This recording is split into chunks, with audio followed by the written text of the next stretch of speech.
Hi అండి, welcome to phases kitchen. ఈరోజు వీడియోలో పైనాపిల్ రవ్వ కేసరి ఏ విధంగా తయారు చేయాలో మీకు చేసి చూపించబోతున్నాను.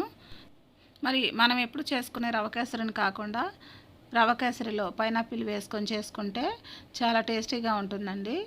మరి ఈ పైనాపిల్ రవ్వ కేసరి పైనాపిల్ ఫ్లేవర్తో ఎంతో టేస్టీగా ఉంటుందండి.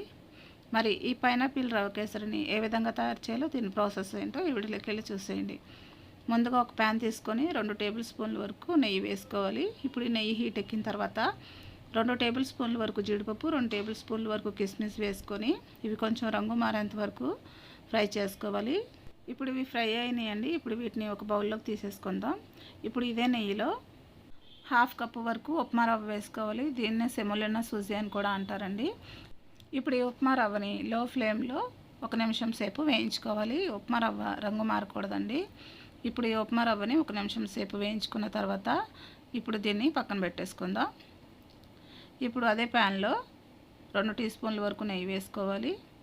ఇప్పుడు ఈ నెయ్యి హీట్ ఎక్కిన తర్వాత పైనాపిల్ ముక్కలు 1/2 కప్పు వరకు వేసుకోవాలి. ఇప్పుడు ఈ పైనాపిల్ ముక్కల్ని కొంచెం మెత్తబడే వరకు లో ఫ్లేమ్లో 1 నిమిషం సేపు వీటిని వేయించుకోవాలి. ఇప్పుడు ఈ పైనాపిల్ ముక్కల్ని ఈ విధంగా వేయించుకున్న తర్వాత ఇప్పుడు దీంట్లోనే 1.5 కప్పు వరకు వాటర్ వేసుకోవాలి. మనం 1/2 కప్పు వరకు ఉప్మా రవ్వ తీసుకున్నాం కాబట్టి 1.5 కప్పు వరకు వాటర్ వేసుకుంటే సరిపోతుంది. ఇప్పుడు దీంట్లోనే కొంచెం ఎల్లో ఫుడ్ కలర్ని వేసుకోవాలి. ఇప్పుడు వీటిని అన్నీ కూడా మొత్తం మిక్స్ అయ్యేటట్టు ఒకసారి బాగా కలుపుకోవాలి.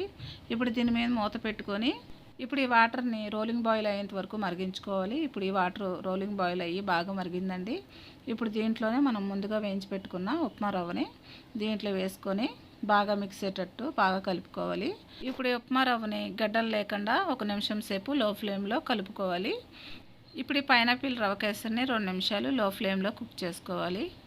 ఇప్పుడు ఈ పైనాపిల్ రవ్వ కేసరిలో 1/2 కప్పు వరకు పంచదార వేసుకోవాలి. ఇప్పుడు ఈ పంచదార కూడా మొత్తం మిక్స్ అయ్యేటట్టు ఒకసారి బాగా కలుపుకోవాలి. ఇప్పుడు ఈ పంచదార కరిగేంత వరకు 1 నిమిషం సేపు లో ఫ్లేమ్లో కుక్ చేసుకోవాలి.